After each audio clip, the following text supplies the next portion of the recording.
intense and very profuse in ideas and thoughts. And plus this morning, the workshop on citizen assemblies was excellent. I think we all enjoyed it very much. Also to move out of the university room and stay in a more open space with moving tables. This is a big issue. It's a big educational issue. We don't have rooms with moving tables. And we keep asking the people that design our rooms to have moving chairs and moving tables, but they keep designing rooms with fixed chairs and fixed tables. So I want to thank Roger Berkowitz for organizing this workshop, and also Claudia Schwalitz and David van Reybroek for animating so intensely this workshop. Okay, now we are with our guest who's been evoked during these 2 days. Shmuel, I made your name on the first day of our conference when I was chairing with Marcy Shore, because I was telling our guests here that the idea of this conference came while we were smoking a cigarette at Bard with you and Gabriele Parrino, and we said we should have a conference on the councils. And so you were part of the founding idea of this conference. And of course, we are very sorry that you could not be here in person. Let me just, sorry, I take just a few minutes to say thank you to the people that helped organize this conference, especially the young people, our students that contributed to organizing everything, to do the communication on the social media, to prepare your names, your cards, the program, to print out the program, and much more. And for me, it's such a pleasure to have them around, but they're not around now.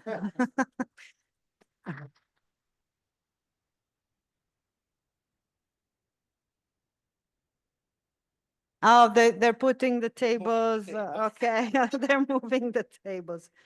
Okay, so then I will just wait when they come back. But so in the meantime, I introduce our guest, Shmuel Lederman, who is a researcher and Arendtian scholar that has worked intensively on the theme of the councils, on the theme of participatory democracy.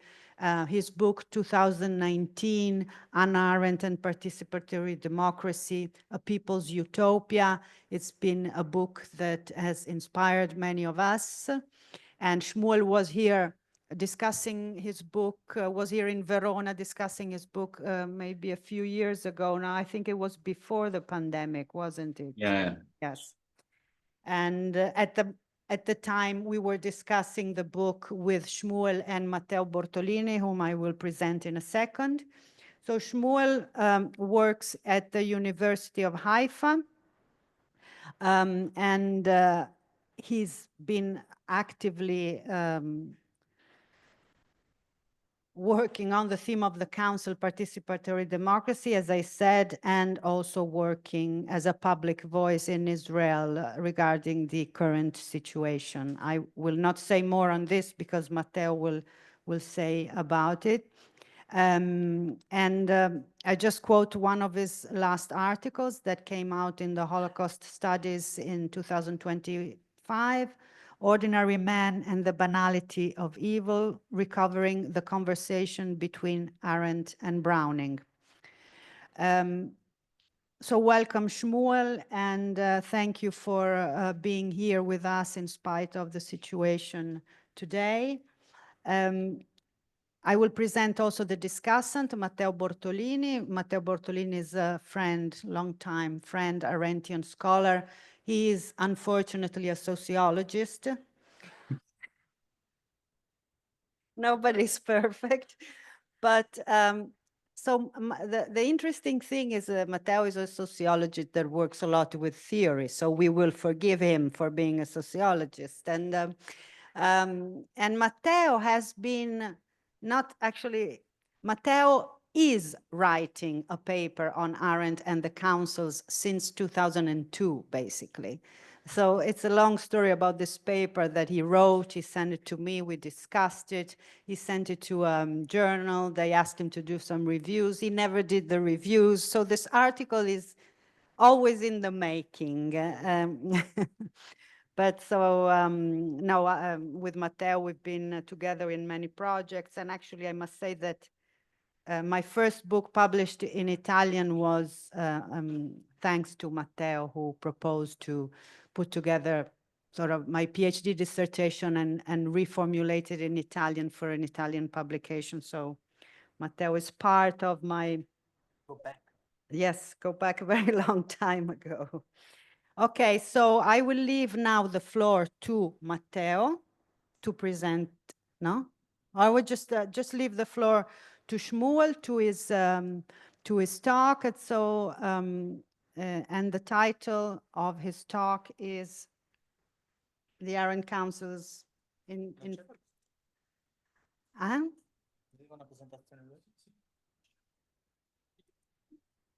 Rethinking Arendt's Councils in the shadow of the war in Gaza. Thank you and welcome, Shmuel. Thank you, Olivia. Thank you for the kind invitation. And the kind introduction. Let me start with some apologies.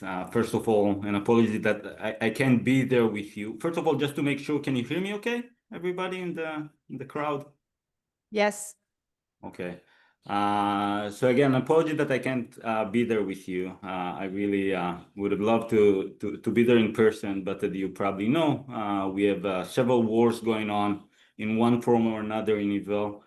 And every time you want to go out for some conference abroad, somebody shoots a missile at the airport and everything is shut down. So, so I apologize that it has to be on Zoom.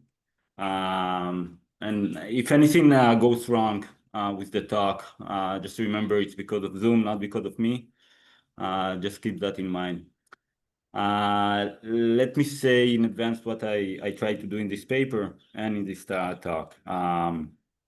So as Olivia said, I've been thinking about the councils, Arendt's councils specifically, and the vision of the councils more broadly for quite a long time now.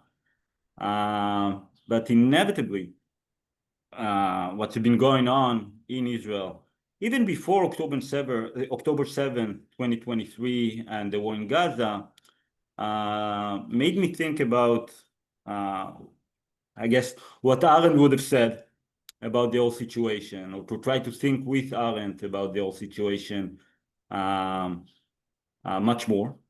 And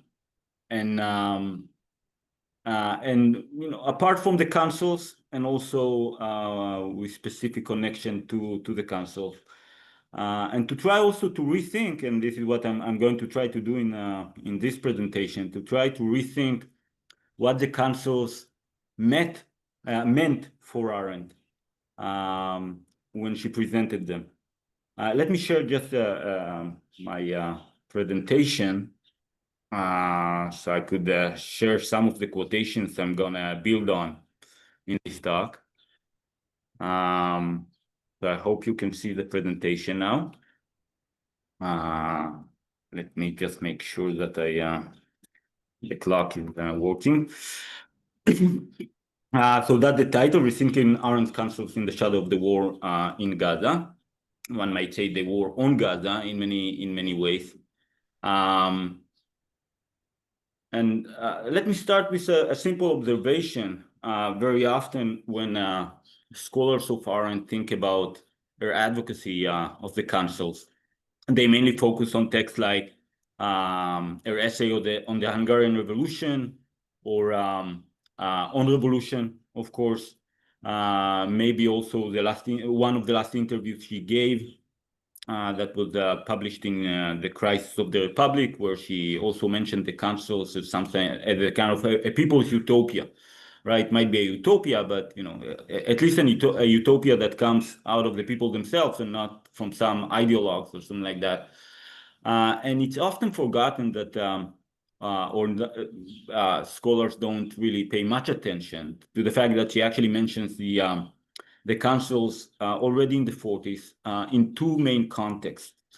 And I should also add that, you know, when you look at what Arendt herself said about the way she, I guess, came back to the councils or started to regard the councils as an important vision, and even a realist vision in a way. When she talked about it, she mainly mentioned the Hungarian Revolution, right? There is an interview where she says, I think, something along the lines of, until the Hungarian Revolution, I kind of almost dismissed it as a sheer utopia, and once the Hungarian Revolution happened, that made me think that it might be more than a utopia and something that should be discussed. Of course, I'm paraphrasing. But in fact, already in the 40s, she talks about the councils as the kind of a realist and an important vision and an important solution for ongoing political problems in two contexts. The first context, which I'm not going to focus on today, and is more implicit, is the post-World War II Europe, especially in the essay Approaches to the German Problem from 1945, where she doesn't mention the councils explicitly, but she does say what you can see here in this passage, right? I won't read it to you, but basically, you know, the most important part is the last part, right? So she mentions the kind of vision of the resistance movement, the need to decentralize the political institutions in Europe, to avoid the kind of centralizing mechanism of the nation state that, in her opinion, and in the opinion of the resistance movement, has caused so many problems in Europe. And then she mentions that, especially the French resistance, insisted on not only federalizing Europe and decentralizing Europe, but also kind of federalizing or creating federalized institutions within each state. And again, she doesn't mention the council system explicitly, but if you look at what the French resistance actually advocated in those terms, and quite naturally, because this vision came out straight of the socialist and anarchist movement, the leftist movement of the late 19th century and early 20th century, they were advocating something along the lines of the council system. So this is basically the first, I think, as far as I know, the first episode when Arendt mentioned the councils. And again, to emphasize as a practical solution to actual political problems, much before the Hungarian Revolution, for that matter. Well, not much before, but, you know, a decade before, more than a decade before. The second context on which I want to focus today is Israel and Palestine, and the situation in Palestine, where Jews and Arabs were engaged in what emerged the conflict over time, and more deadly conflict, with its peak in 1947, 1948, with what one may call the civil war, and at the same time a kind of international war in Palestine. And one statement Arendt makes in 1945 about this situation has resonated with me since October 7, 2023, following the atrocities committed by Hamas and other Palestinian factions in southern Israel. A home that my neighbor does not recognize and respect is not a home. A Jewish national home that is not recognized and not respected by its neighboring people is no home but an illusion until it becomes a battlefield. And I guess one of the reasons why, I guess two reasons why it has resonated with me throughout this period, is that, you know, for a long time, Israel has relied on its superiority, you know, huge superiority in terms of strength, military power, technology, and its ability to rely on the most important powers in the world, first and foremost the U.S. And it turned out that none of all that really mattered once you have a situation where there is another people right next to you, and they don't accept you as a legitimate entity. And they have quite a bit of just grievances against you. The people in Gaza, we put them basically in a huge cage for such a long time. And it turns out that, and we can speak a lot about, the specific ideology of Hamas and the other factions that participated in the atrocities. But at the very least, Arendt recognized, it turns out, already back then, that once if you don't get recognized by your neighbor, you can't rely on anything in terms of your safety and security. And Arendt said that in a context in which he was famously very critical of the Zionist or mainstream Zionism treatment of the question of the Arabs in Palestine or the Palestinians. And she quite famously made statements like this one before you. Zionist politics of the last 25 years vis-a-vis the Arabs could go down in history as a model of opportunism. One of the Arab leaders from before the First World War rightly recognized the true core of Zionist failure when he called out his Jewish partners in negotiations. Be very careful, Zionist gentlemen, governments come and go, but the people remain. And that, for Arendt, was basically, I guess we can talk about Arendt's criticism of the Zionist movement in a realist, on the one hand, at the kind of a realist critique, and on the other hand, obviously also at the moral critique. On the realist side, we can see here this kind of structural thinking on her part that, again, that goes to the same point I made before.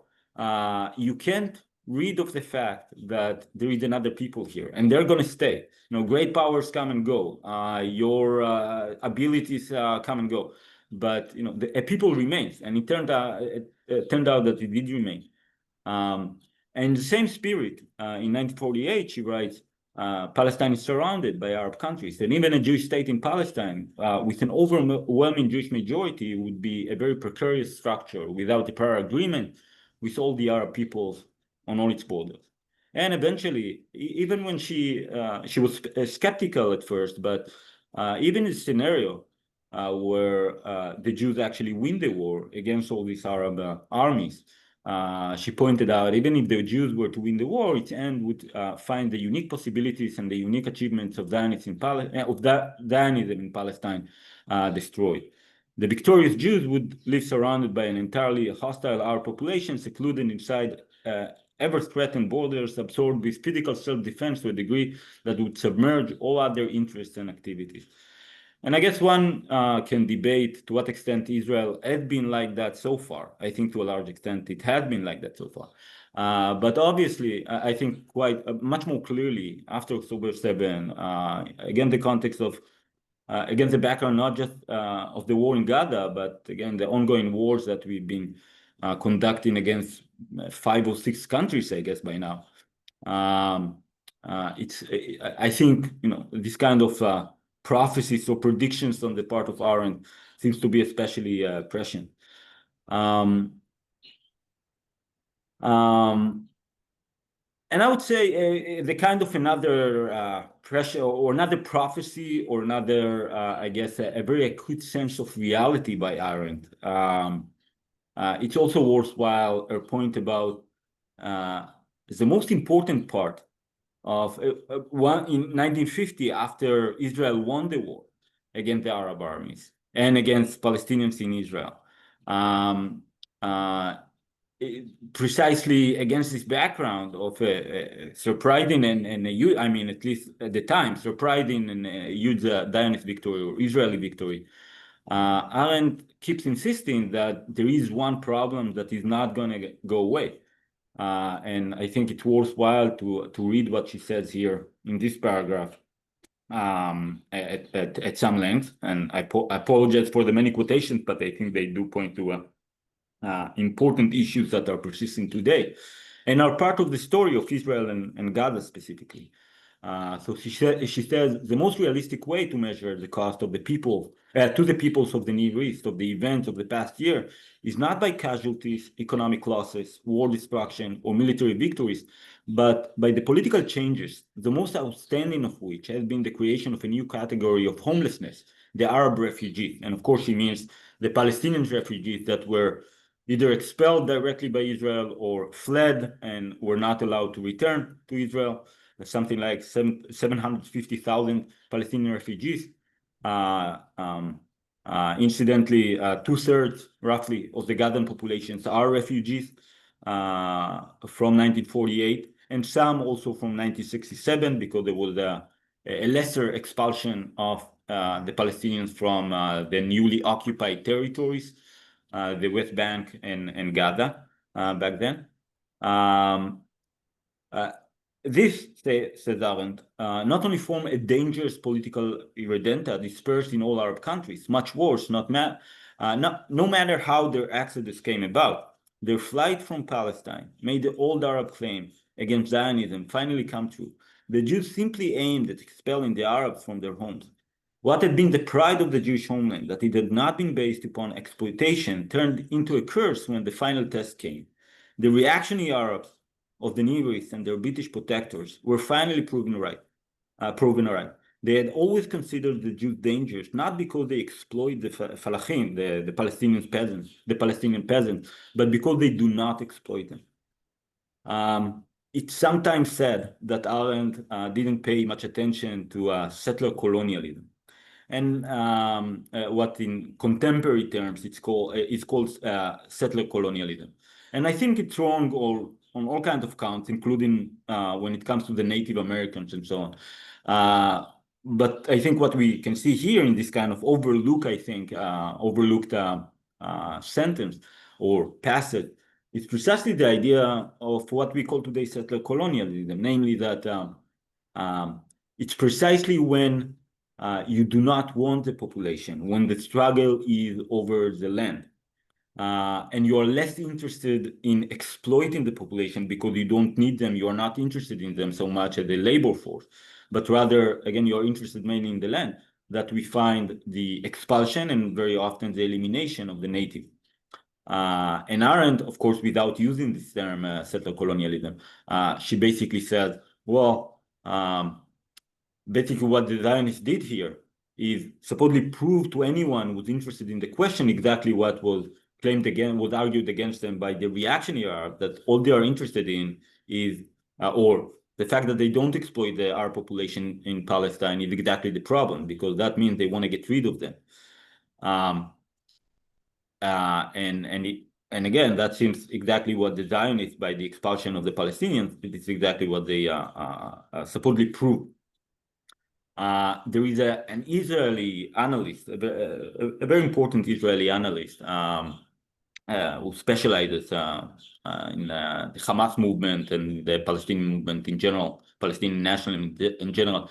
And he made the point, he coined this term antagonistic collaboration to analyze what the kind of relationship between the Netanyahu governments, the different Netanyahu governments and Hamas, antagonistic collaboration, namely that at the same time that they are mortal enemies, they are actually collaborating because they feed each other, right? I mean, they serve to justify, to validate the ideology of each other, that there is no way to actually coexist with the other, rather only extreme violence is appropriate with the other side.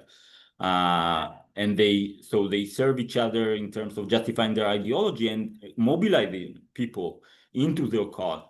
And I think Arendt tells us something similar, because it's not actually a point, and we know that about Arendt, that this was inevitable. Like many of those who hold this paradigm of settler colonialism, whether with regard to Palestine or the Zionist movement or other cases, they often tout as if it's almost inevitable. At some point, there will be an expulsion of the native population. At some point, there's going to be an elimination of the native. And on the one hand, Arendt recognizes that the Zionist movement did basically everything it could to prove that that was correct, but at the same time that none of that was inevitable. That was always there were always choices by specific political leaders, and the choices could be different. And I would say something similar about what we are seeing right now, a kind of elimination of the native in Gaza. And for many, that was almost an inevitable outcome of Zionism as a movement, or Israel as a kind of a settler colonial state. But I would argue actually that there have been and still are many different political choices, and there were specific leaders in Israel first and foremost, but also on the Palestinian side, that their choices led to this outcome. But of course, there are also structural issues here, right? The kind of relationship between the ongoing relationship that goes back to the much before the 1940s between the Zionist movement and the Palestinians, Jews and Arabs in Palestine, and so on. And I want to use all of that, right? I barely mentioned the councils, right? But I want to use all of that to kind of rethink the councils, because we need to remember what Arendt used to say on different occasions, that whenever we reflect on a political situation, whenever we make a political proposal, we need to keep in mind both what we are fighting against and what we are fighting for.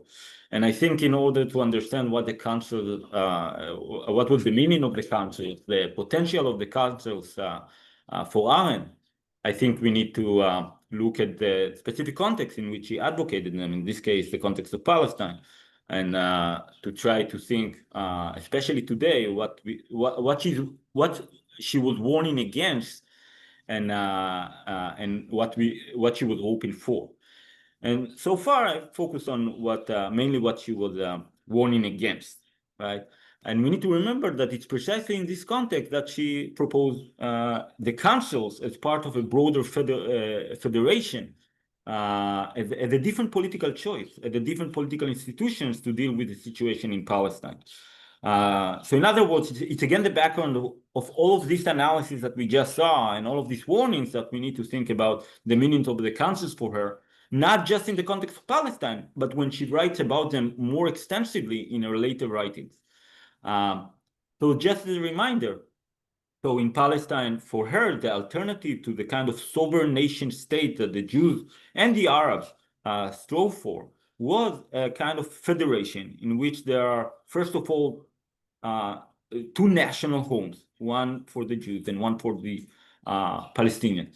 But it's not just two national homes, but rather a federation that is that includes also other Mediterranean people, and maybe at some point it would become part of a European federation in one form or another. So basically this kind of federation. And part of the logic of it, as we know also from, I think, Arendt's later writings, is that first of all, the sovereign nation state is not up to the task of dealing with the challenges of this world, economic challenges, the fact that we are living in we can't really be independent of others, sovereign against others. And it's, of course, a kind of a principled critique of her, both in the national context, in the individual context, our very identity, and so on. But beyond that, there is also a kind of a realist perspective, I think, here. Because once you have this kind of federation that is involving several collectives, no one collective can gain enough power, military power, political power, to subjugate the others. Right? That's part of the logic of the division of power that Arendt advocated on different occasions, including this one. And it is in this context also that she states that this kind of a federated structure would have to rest on Jewish-Arab community councils, which would mean that the Jewish-Arab conflict would be resolved on the lowest and most promising level of proximity and neighborliness. Now, it's worthwhile mentioning that she was saying that in 1948, when the war was ongoing, right? So this was kind of the last opportunity to offer something very different to the actual war that was going on, and that Arendt expected once the Jews or the Zionist movement chose the attempt to achieve a sovereign nation state, because for her it was clear that this was a declaration of war against the Arabs in Palestine. So in this last attempt, although again, as we saw, she was thinking about the councils and the possible vision already before. We know that she was familiar with this idea because of her admiration of Rosa Luxemburg, because of her relationship because of course that there was a German Revolution in 1918, because her husband Heinrich Blücher was part of this kind of workers and soldiers councils back then in Germany. So she was familiar with the idea. We saw she proposed it in 1945. So it was in her mind already, and then she offered that, or she proposed that in the context of Palestine. And we can see the kind of, we can start to see the kind of potential she saw in the councils in this context. So first of all, I mean, that Jews and Arabs throughout this institution of the council would be, both by necessity and by choice, would have to listen to each other, would have to look at things from the perspective of the others, what Arendt would later call the ability to judge, or what it means to actually foster political judgment. It means that you try to look at the situation from the point of view of the other, and not just, I would argue, not just by your imagination, but also as the result of an actual encounter with the other.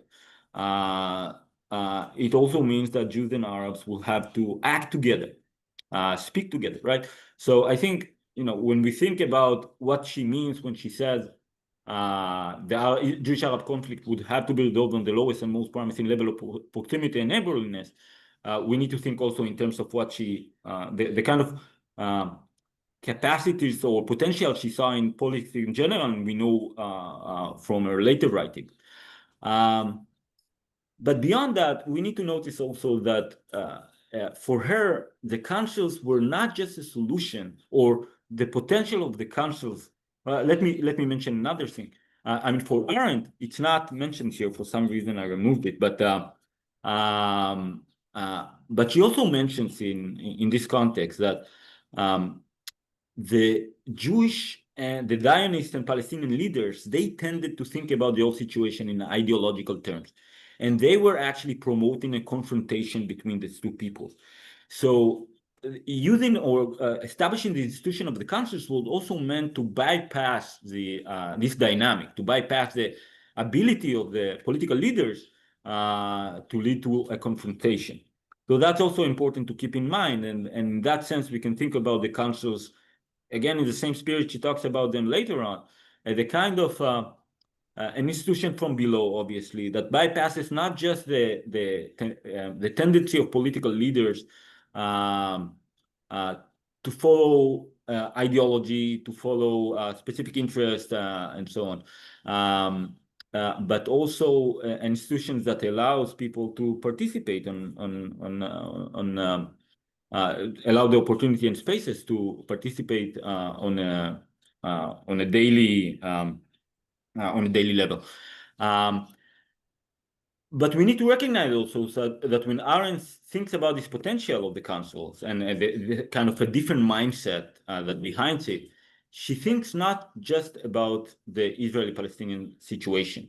As you can see in the last point I'll quote, or the last quotation I'll use. She says also, Jews and Arabs could be forced by circumstances to show the world that there are no differences between two peoples that cannot be bridged. Indeed, the working out of such a modus vivendi might in the end serve as the model of how to counteract the dangerous tendencies of formerly oppressed peoples to shut themselves off from the rest of the world and develop nationalist superiority complexes of their own. So for her, I would say Palestine could be a laboratory, could be a potential laboratory, not just for better relations between Jews and Arabs, the avoidance of war, the avoidance of the creation of a new category of stateless peoples and so on, of a stateless people and so on, but also a laboratory for the world of what could be achieved if oppressed peoples actually cooperate rather than engage in a clash, in a military, in a violent clash. And I would come back to it in a few minutes before I end. But of course, in that sense, Palestine was also for Arendt, and actually, if the councils or the potential of a regional federation based on the councils was a laboratory for the potentialities of a different political institutions and a different path. What happened in Palestine was an actual laboratory of what happens when you choose violence, on what happens when you choose a sovereign nation state at the expense of another people, and especially when it comes at the expense of the native population. And I think in many ways, I'll stop the presentation. I think in many ways we are still living in this actual laboratory. And as I tried to say in the beginning, I think in many ways we can see the kind of warnings and the kind of emphasis that Arendt put on the choice of violence, on the creation of another category of refugees, of stateless persons. All of that we can see it was part of what led to October 7th, was part of what led to the war in Gaza. And we are also living in this laboratory, but on steroids, in the sense that I think what we are experiencing right now is what happens when a collective, when a society experiences a terrible trauma in the form of the atrocities committed on October 7th, and the way it responds with extreme violence. And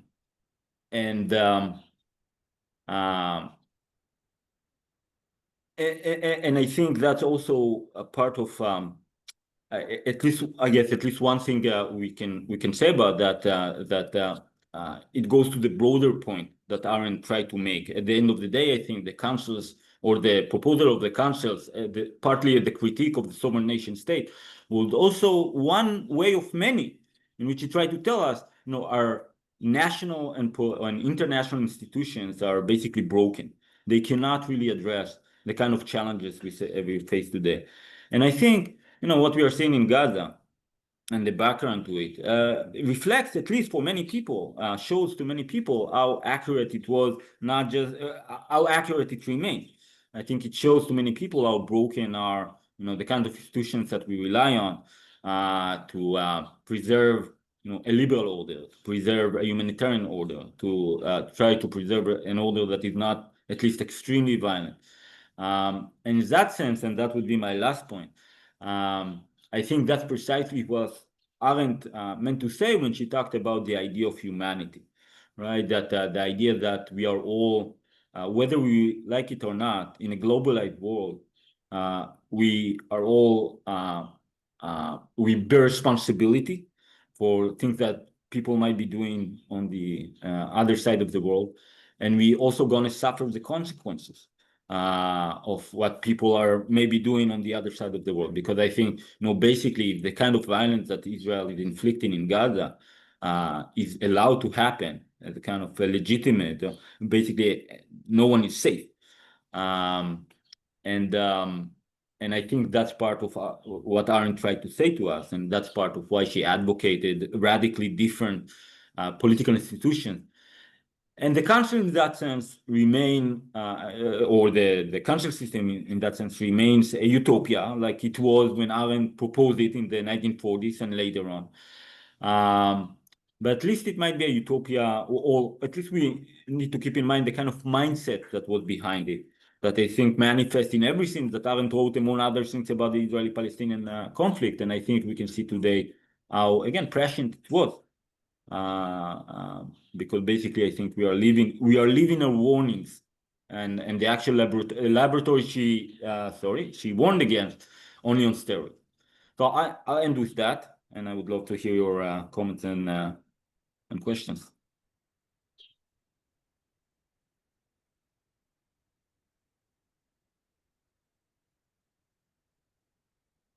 Thank you, Shmuel. I hope you heard the clapping of hands. Leave now to Matteo. Okay. So first of all, I want to thank Shmuel for this paper, and also for the presentation, which finds me even more in agreement than the paper. And I have to tell the people here in the room that this paper that he presented today goes hand in hand with some other papers that he published since October 7. And these are papers that show a truly evolving point of view about the war on Gaza, and for me at least, his papers have been a real inspiration. Second, I'd like to thank the organizers for having me, but I really have to say something very personal, that I would never dare to speak about Gaza in public if it wasn't because Olivia invited me and Shmuel accepted me as a discussant today.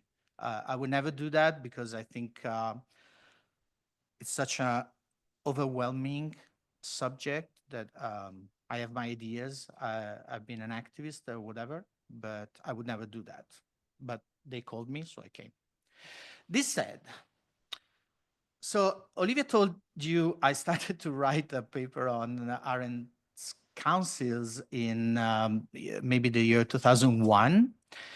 And even if this object of study is much more legitimate than it was 25 years ago, because 25 years ago it was kind of a taboo kind of object, I still hear, and I heard something in these 2 days, similar kind of feeling of uneasiness in talking about Arendtian councils.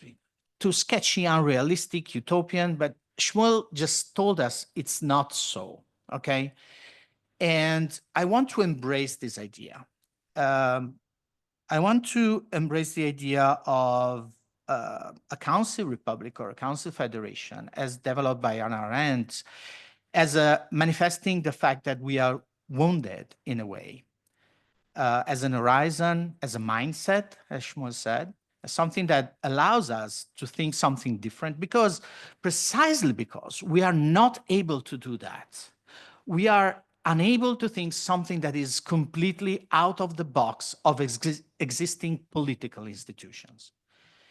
And the idea of a council republic or a council federation allows us just to do that.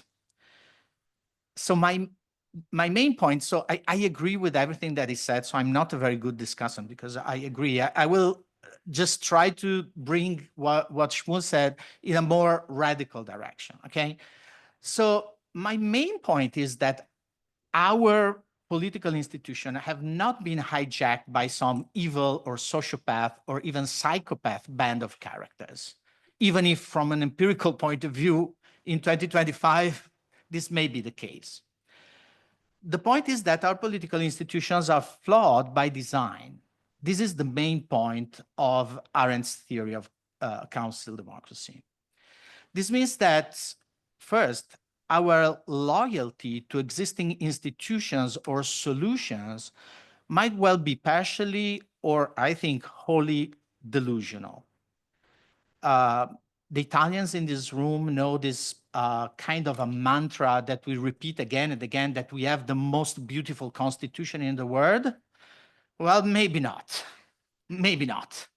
Our institutions, and when I say the institutions that we call liberal democracy or whatever it is, are flawed by design. And Arendt's councils are, in my view, a radically different tradition of institutional design and of political ontology, even before philosophy. And so they should be considered as something that radically puts into question our institutions. And if this is true, if my first hypothesis is true, evil becomes the very act of wallowing in or even swallowing an obvious delusion. So I will give you 3 examples that have nothing to do with Gaza, but have everything to do with Gaza. And we don't, if we understand these 3 examples as like fleeting distortions of our institution that can be easily amended by taking away these evil or psychopaths from the institutions, I think we are wrong. So my first example is the NATO meeting in The Hague 3 days ago. I don't know if you heard about that. Donald Trump said, referring to Israel and Iran, they've had a big fight, like 2 kids in a schoolyard. They fight like hell, you can stop them. Let them fight for about 2-3 minutes, then it's easier to stop them. At that point, the Secretary of NATO, Mark Rutte, replied on the spot, "Daddy," as to sometimes use strong language. Afterwards, Rutte said he was not calling Trump daddy, but I think that was like a Sigmund Freud's triumph over the 21st century, and also a nightmare for us, because that was, from an Arendtian point of view, an immediate, so kind of an unconscious conceptual confusion between family and oikos on one side and politics and polis on the other. Even if it was applied not to national politics, but to a very difficult arena of international relations. The second example is happening just now, as I'm like speaking now in this very moment. The Jeff Bezos and Lawrence Sanchez getting married in Venice. You know, there's nothing to laugh about that. The fourth richest man in the world and his would-be wife, they are using Venice as their playground, spending around 45 million euros to organize their wedding and inviting 200 guests, including Ivanka Trump, Jared Kushner, Kim Kardashian, Orlando Bloom, Oprah Winfrey, Bill Gates, Dolce & Gabbana, and Eva Longoria, among the others. Here, from an Arendtian point of view, what is public is taken from the public. What should be in between is taken, hijacked by a private guy who pays to rent an entire city, blurring the distinction between the common and the private. And when people try to protest against that, their protests are discounted as either unpatriotic, because all these rich people come and give a lot of money to us, whoever we are, or as some kids games you're playing. Again, the playground, the kids. Now daddy comes and tells you what is right and what is wrong. My third example is the mob attack. This one, we've already forgotten about this because it happened slightly more than 1 year ago. On May the 1st, 2024, there was a mob attack on a pro-Palestine village at UCLA. Maybe you remember that. And maybe you remember that police and private security were standing while protesters were assaulted with clubs and fireworks. There were fireworks like fire that, like this zero way to people, right? While there was this assault, no one was arrested, and assaulters were given free rein to do whatever they wanted. And I thought about that because this is not only, I would say, an Arendtian theme, violence versus politics or versus peaceful protests or versus whatever you want, but also violence against the defense of democracy and rights. The very idea that the police were not there to protect peaceful citizens from a mob attack.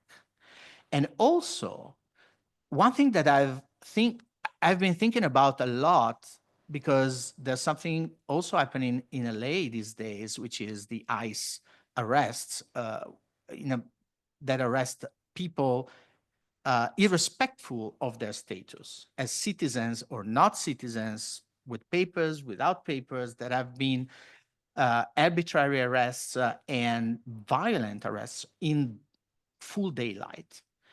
Is why these police people, the police officers, never disobey these orders, which is unbelievable if you think about that. So these three examples, so Daddy Trump, Jeff Bezos hijacking Venice, and the mob assault on the pro-Palestinian village.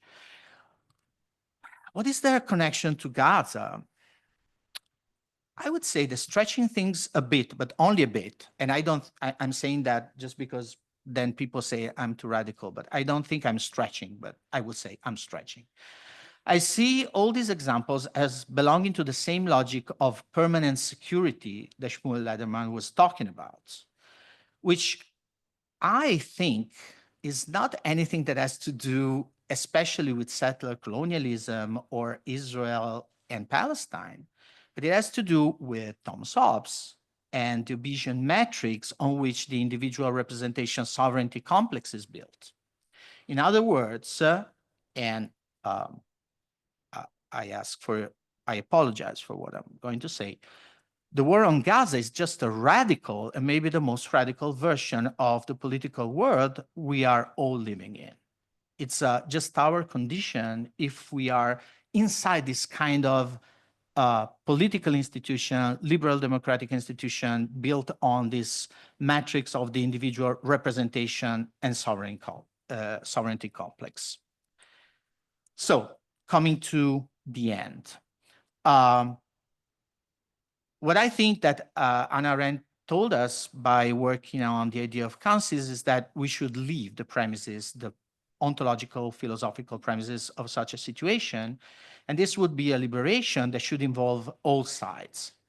In this respect, and I quote from Shmuel, what he wrote in his paper, that Arendt was sure that the safety and prosperity of the Jewish national home and of Jews as individuals depended on the safety, dignity, and prosperity of the Palestinians and of the Palestinian national home.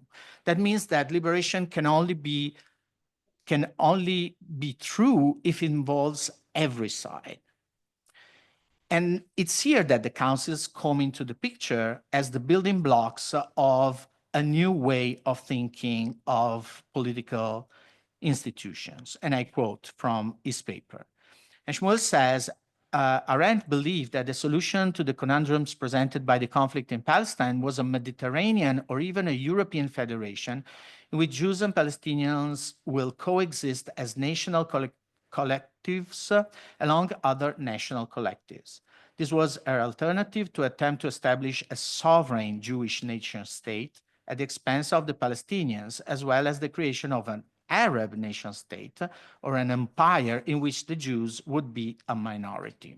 A federation of this sort, she argued, would guarantee that neither the Jews nor the Arabs nor any other national group that would be part of this federation could gain enough power to control or subjugate the others. When I read this, my thoughts went to a book that I found a very good book about Palestine and the conflict, which is Omri Bohem's book on Haifa Republic. I don't know if you know this book. This very book is built on the same principle, and in fact, it quotes Arendt a lot, the deconstruction and the separation of the building blocks of the modern state, citizenship, sovereignty, and territoriality. And this is precisely what Arendt deconstructed in a work on council. And this is why, as Shmuel said, her proposal of a Jewish Arab federation is a model for every place all over the world. Obviously enough, and I finished, nearly 2 years after October 7th, Arendt's ideas and Bohm's Haifa Republic look even farther from reality than they were 2 years ago. But the main point, and I thank Shmuel for this, is that they are not naive. They are not utopian in any way. They are a way to see that we are wounded, and they are a new mindset that allows us to create and think and create something different. Thank you.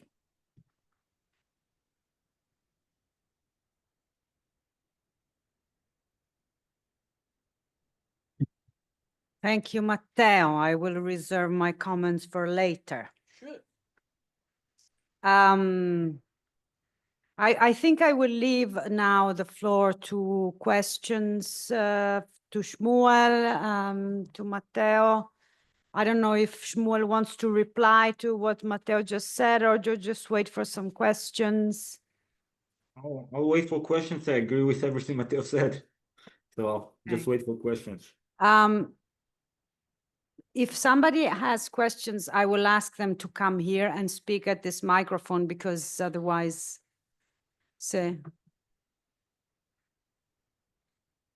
yes, Roger.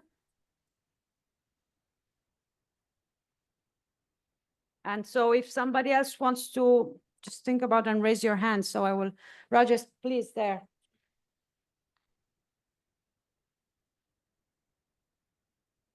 Hello, Shmuel. Hi, Roger. How are you? Sorry you can't be here. Me too. So my question, I guess, goes to the question of that Matteo raised at the very end, and of whether she's naive or utopian or what, and how we think about this. The three main contexts that you talked about in which she raises these issues: post-war Europe, 1940. Really, she writes about it up until about 45, 46, 48. The Palestine Jewish Arabs in Israel, which she sort of stops writing about it largely after 45, 46. And then the Hungarian Revolution, which she writes the chapter, which she then excludes from all other further publication. And I think it's an important issue to ask why she, in a sense, erases that chapter from her book. She takes it out of future editions of Origins and never publishes it again in her lifetime. I think what you've said about her work on the councils is excellent, and I love it. I think that you're right that what she saw in them was the attempt to resolve at the lowest level, at the proximity of neighbors. She had this idea of a kind of federated non-state republic. And yet, as you well know, Shmuel, by the 1960s, she had come to terms with the state of Israel. She supported it. She refused to participate in anti-Zionist movements. She rejected invitations to speak at anti-Zionist causes. She celebrated the war in 1967, and she celebrated the war in 1973. I'm just wondering how you think about her in that context, and how we should follow or not follow her in that coming to terms with the state. And as she said in a number of letters, the death of the state of Israel would be the end of all world Jewry and a catastrophe for Jews. So just wondering how you imagine that.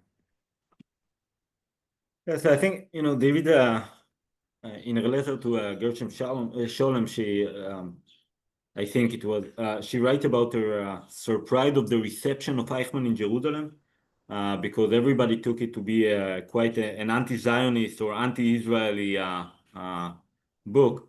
And she was actually saying, well, that's actually my most Zionist book.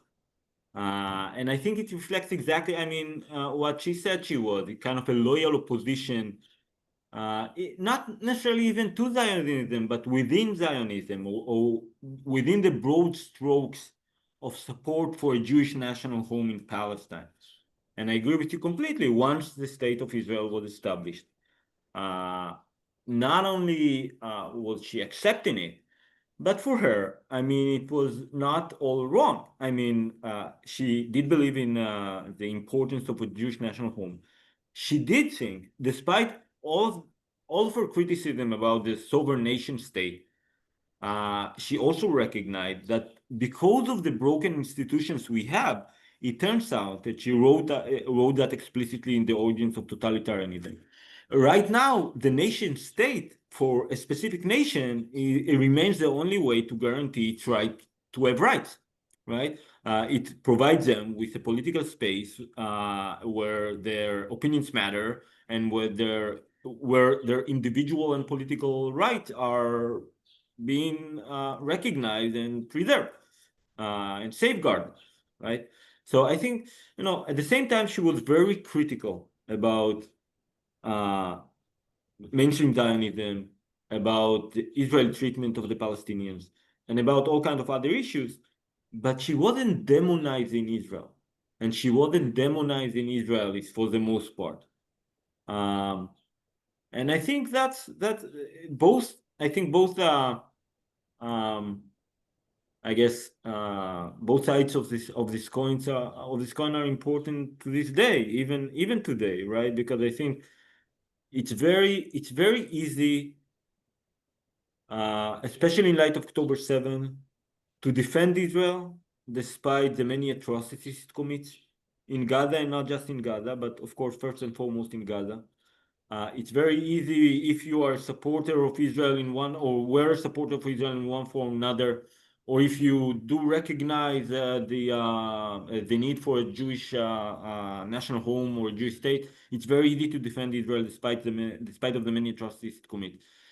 And if you are on the other side, it's very easy to demonize completely all Israelis or most Israelis or Israel as an entity because of the many atrocities it's committing, right? And I think we need to be careful about both issues, not only in moral terms, not only because of the moral issues at stake, but also because it blocks us from really analyzing correctly what is going on, right? I mean, when I emphasize, for example, that in many ways, what Israel is doing in Gaza or elsewhere is a response to October 7, right? I'm kind of, in a way, not just to make sure, I'm not defending anything of what Israel has been doing, right? But it is a way of saying, no, it wasn't inevitable. It's not in the DNA of Israel to commit what basically amounts, in my opinion, to a genocide in Gaza, right? It was a very extreme, totally unjustifiable response to a collective trauma. And it's usually the case, by the way, in genocide, right? Because I'm also working in genocide studies, so I feel kind of I feel able to say that this kind of generalization. On the other hand, if we accept this logic, we need to recognize that October 7, the atrocities, which were absolutely terrible and sadistic, were not the first day of the Israeli-Arab conflict, right? They also came in response to what Israel has been doing to the Palestinians. So the logic goes both ways. And I think that's exactly in the critical spirit, but not demonizing spirit of what Arendt offered us. So we have David and Dana. Okay.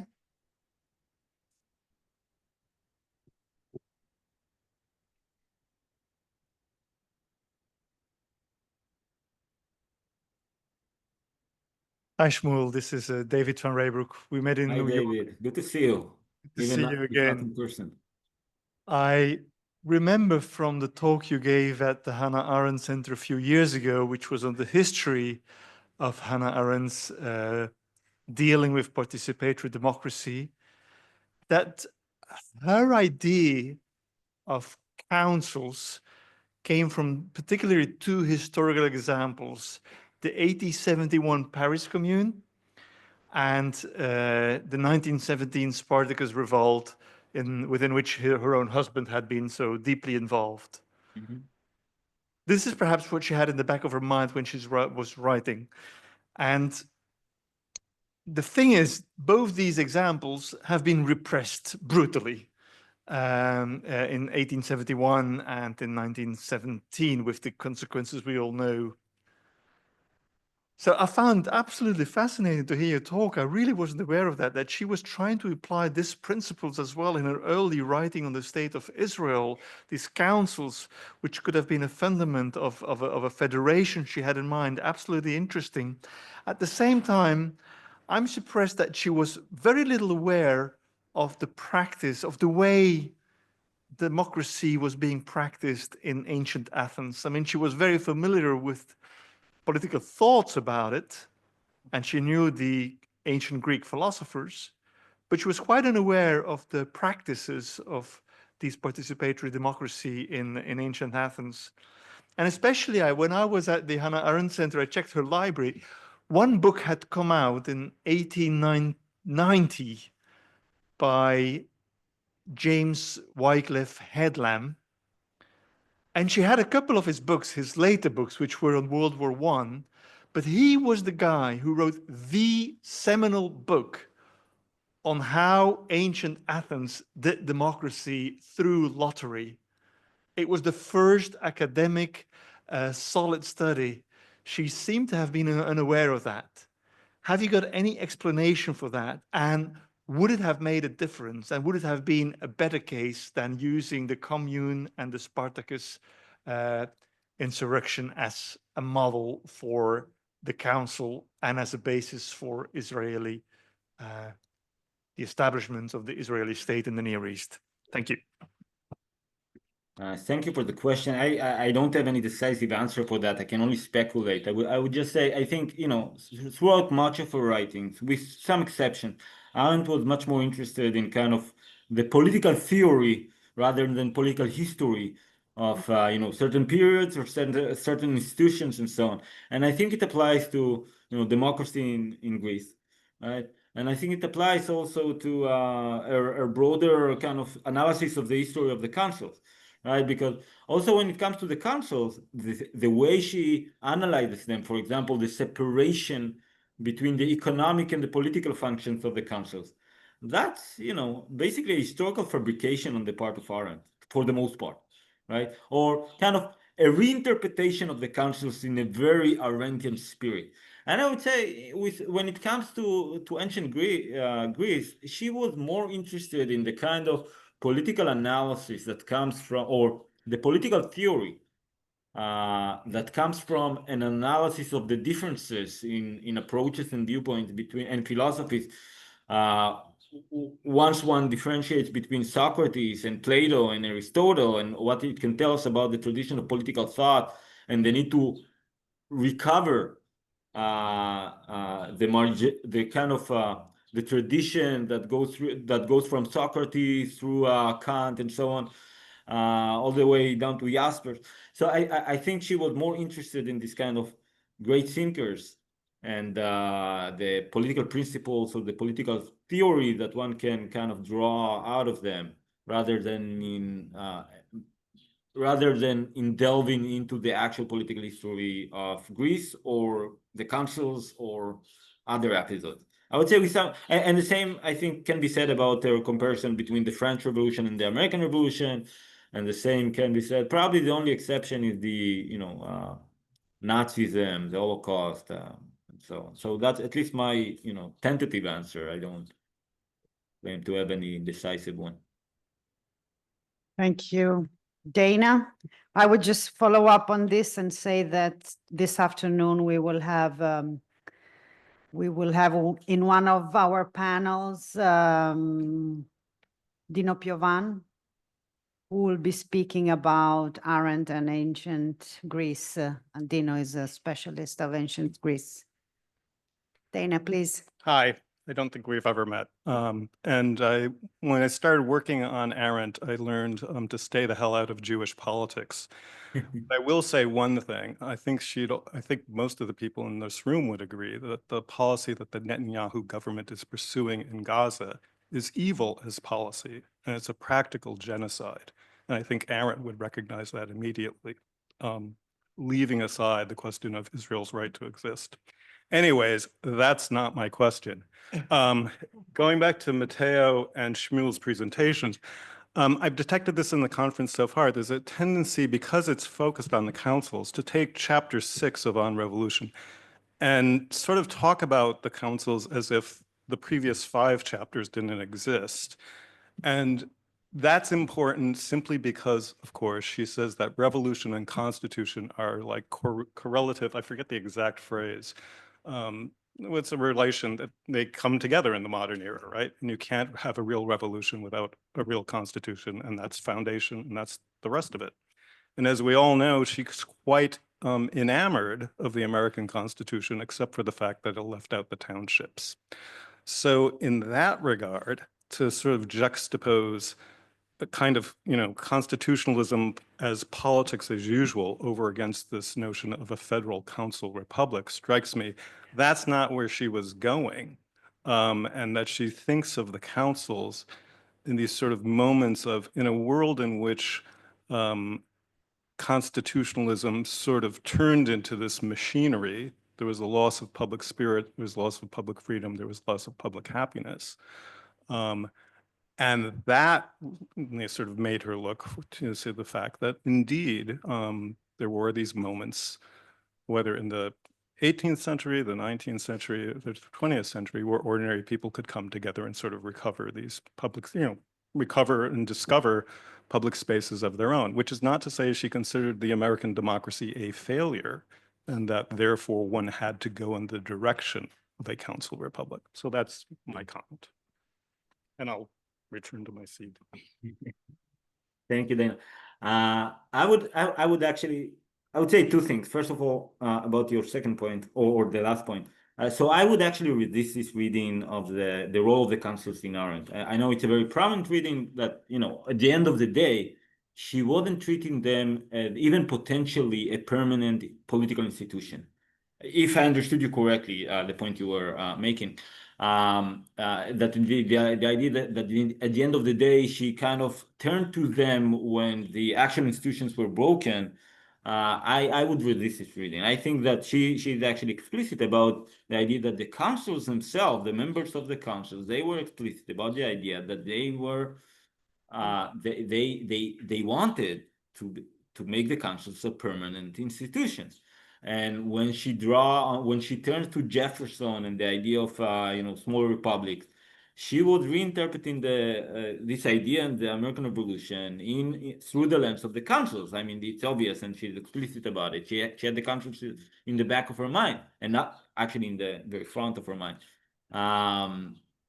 Because I think the point she makes over and over again, that although she recognized it's a utopia, we need this kind of institution because we need spaces, permanent spaces that would give the opportunity for every citizen who wants to participate to act and speak in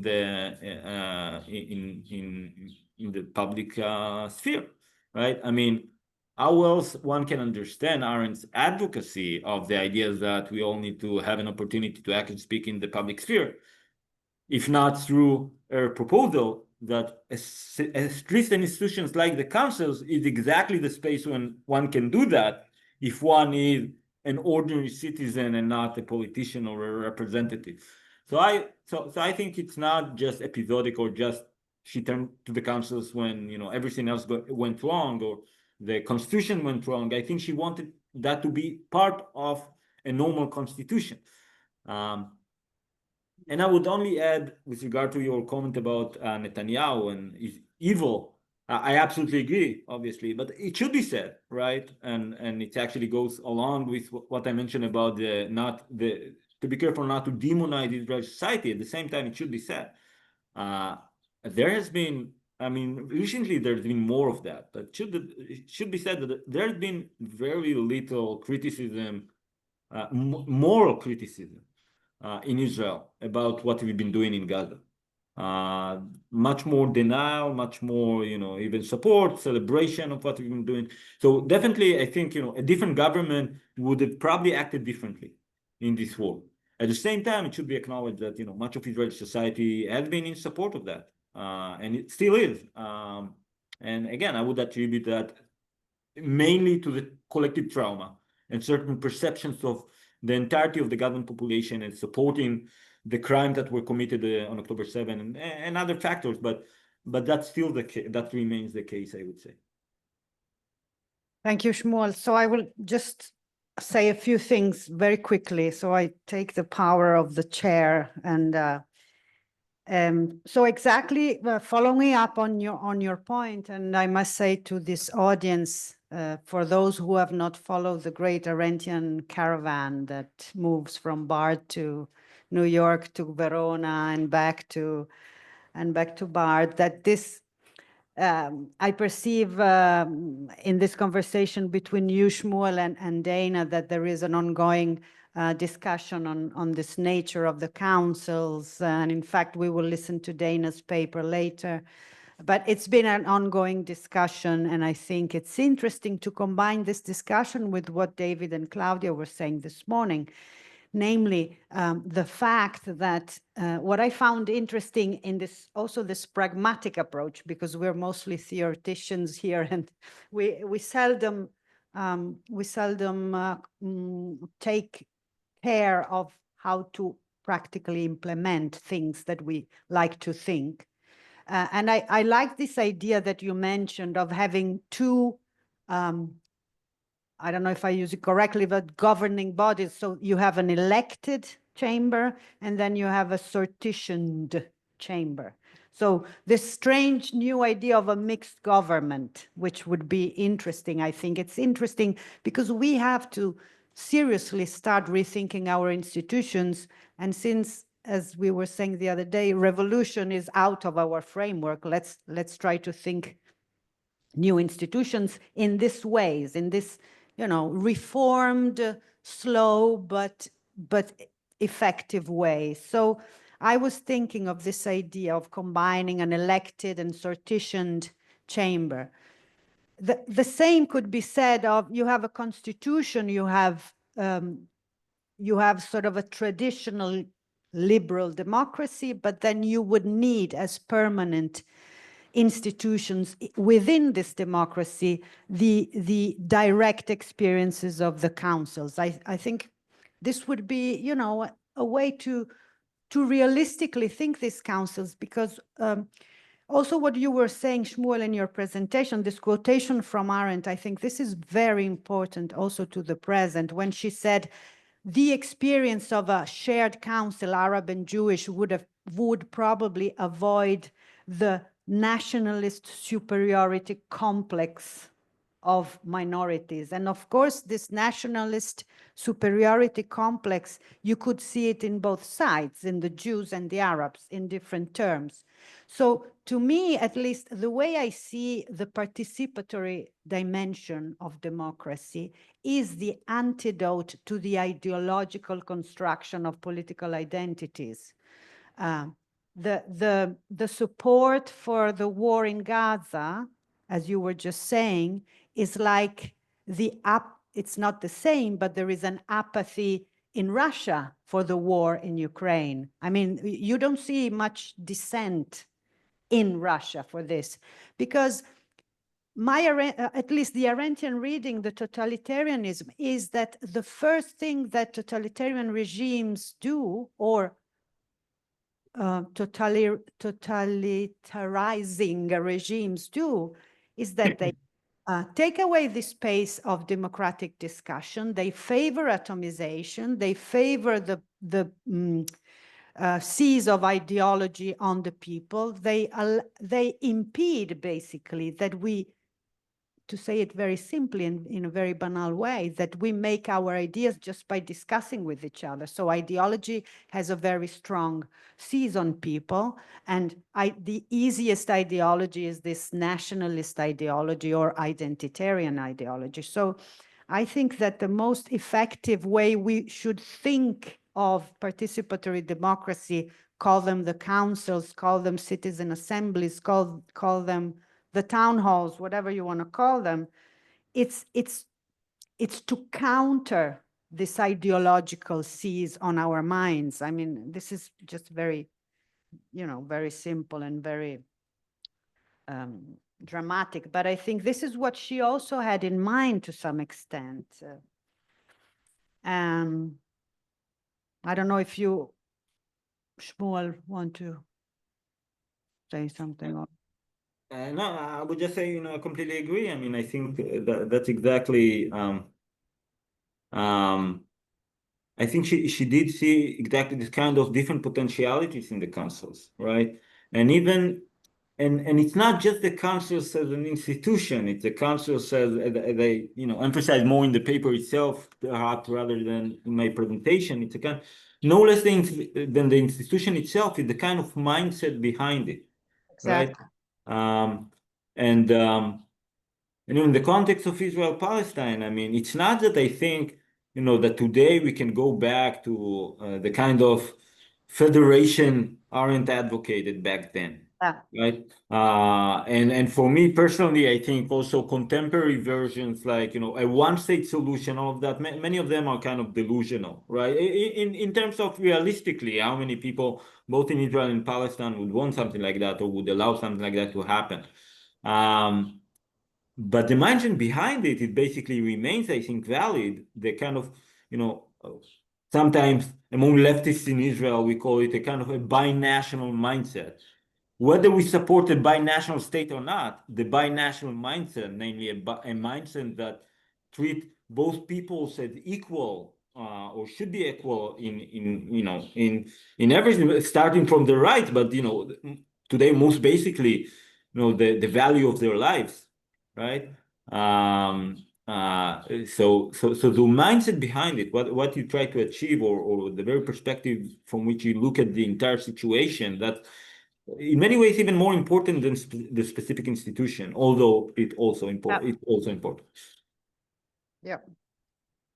So I think, do you want to? I think we can 5 minutes more.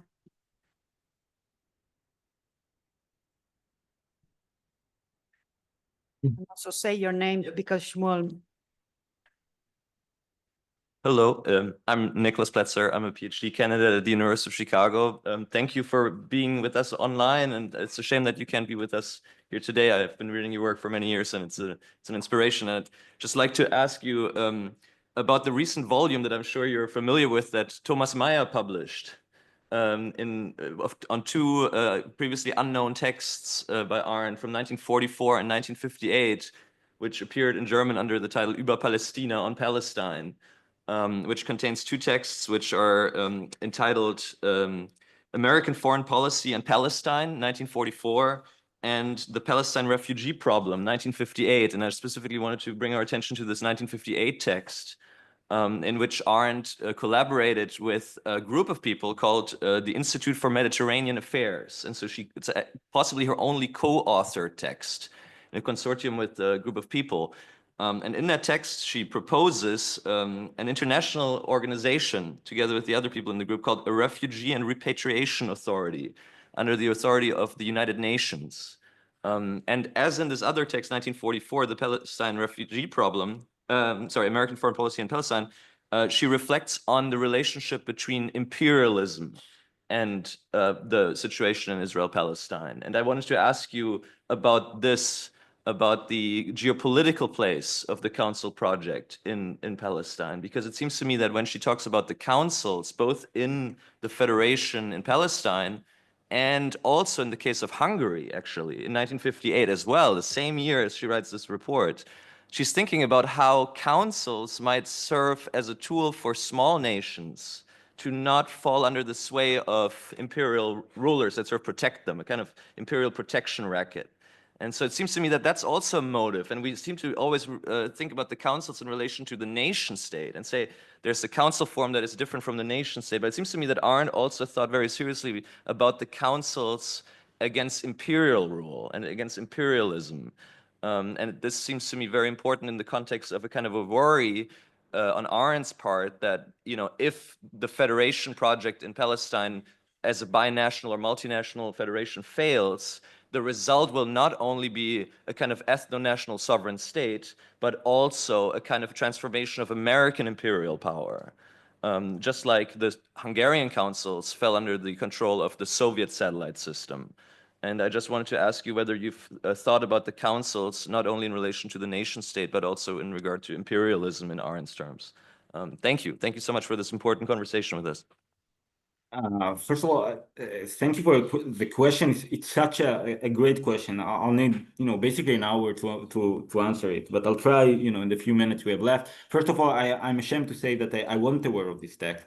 And thank you for the reference. I do remember, and I several years ago, I told myself that I need to pursue it at some point. I think there is a letter between her and Jaspers, if I remember correctly, where it's mentioned that she helped with the publication of a book on the Palestinian refugees. And I think, both this kind of, whatever it was that one need to pursue it further. And the text you mentioned, it shows that her interest in this problem, specifically of the Palestinian refugees, was ongoing. And a realization, again, moral and realist realization, I would say, that first of all, it's the moral obligation of people, especially Jews, to pay attention to their grievances, their just grievance, and somehow to try to contribute to addressing it. And secondly, also understand that it's not going to go away, right? It's going to be a persistent problem. So that's very important. And with the question of imperialism, I think you are absolutely right that imperialist politics is an absolutely essential context to all of this, and it's not often recognized. I mean, we need to remember Arendt was part of a group, not a huge group, but an important group of kind of Jewish critics within the Zionist movement. And all of them thought not only in terms of the national struggles, but also it was an era in which there started the process of decolonization. There was much more critique of imperialism.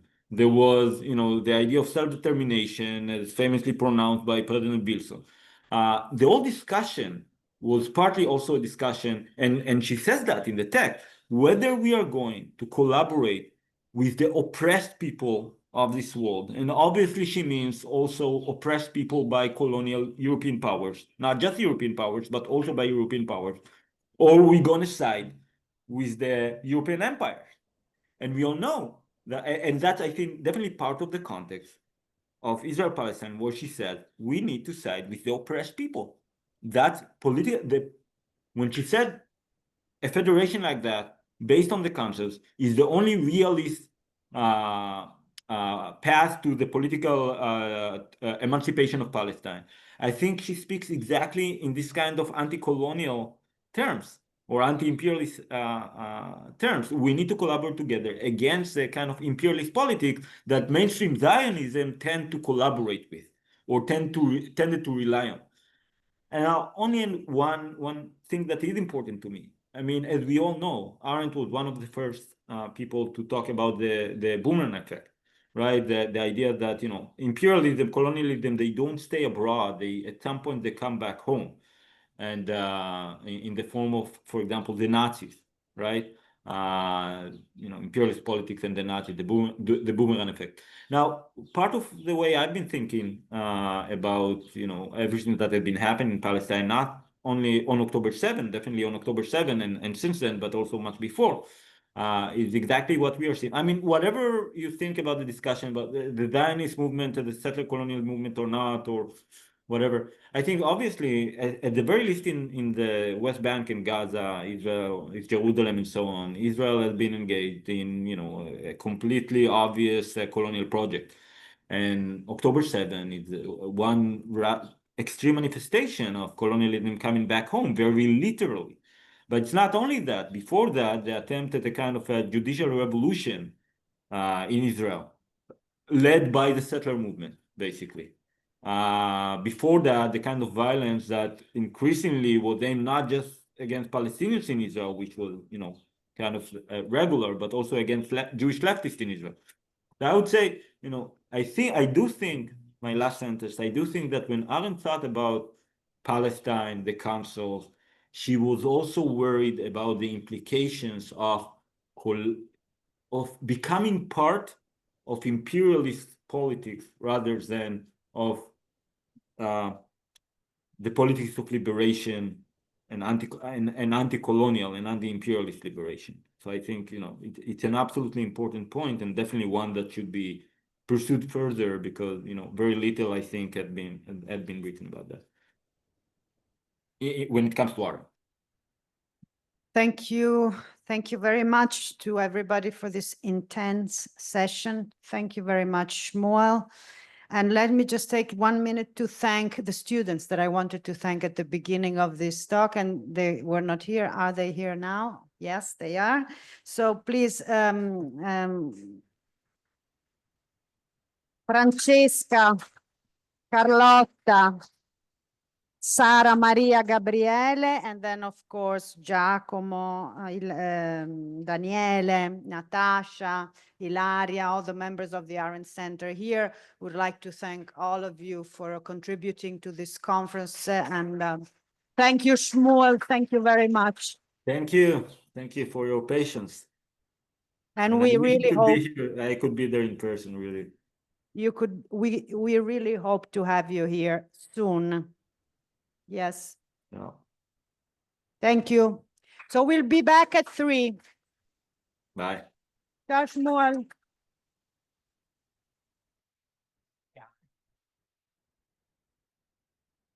Also, catering downstairs as yesterday, okay? Finisce sempre, no. Che finisce sempre con la luce mia. Così, continui così per fare la...